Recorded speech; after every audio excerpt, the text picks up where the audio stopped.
with revolutions abroad and hard times at home, where to put your money these days? The stock market and even real estate can seem so fleeting. How about something shiny that's been valued for eons?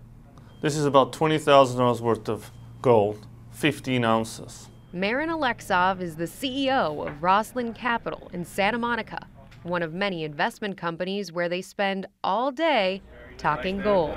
Remember when the euro first came out? Here's the pitch.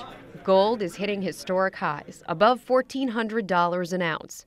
But more to the point, gold was valuable yesterday, and it'll still be valuable tomorrow. A $20 gold piece, for instance, which is close to an ounce, 100 years ago used to be our currencies. You can walk into a store and buy a suit like this with that coin. 100 years later, that coin right now is what? $1,400, $1,500? You can still go into the store and buy that same suit. Isn't it time you considered adding gold to your portfolio? These days, gold's luster is being polished by ads on TV, some with ominous overtones. The U.S. dollar continues to be a bunch of hot air.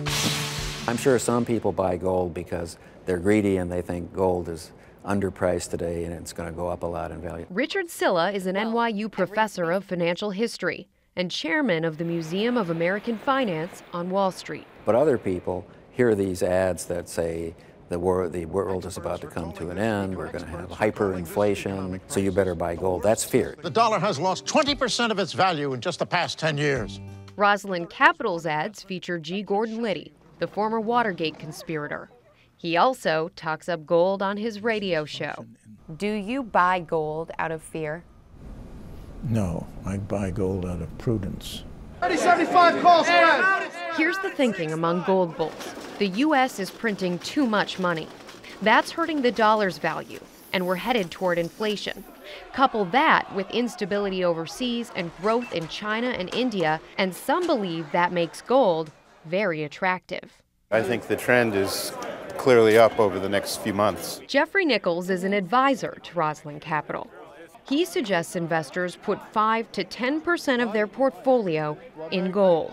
You're not advocating for people to go out and put their entire worth into gold? Absolutely not. Nor would I advocate them to put their entire worth even in Apple stock, as much as I might think that's great.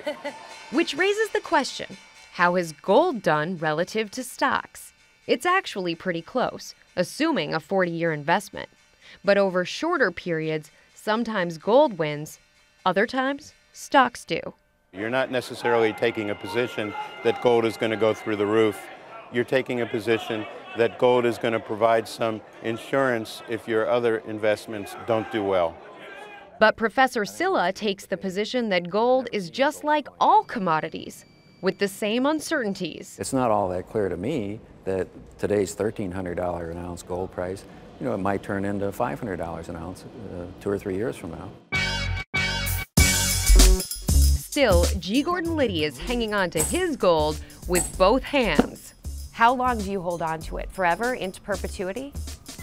Well, how long do you want to have something of value? I suppose I could go crazy and blow it on wine, women, and song, but I'm not inclined to do that.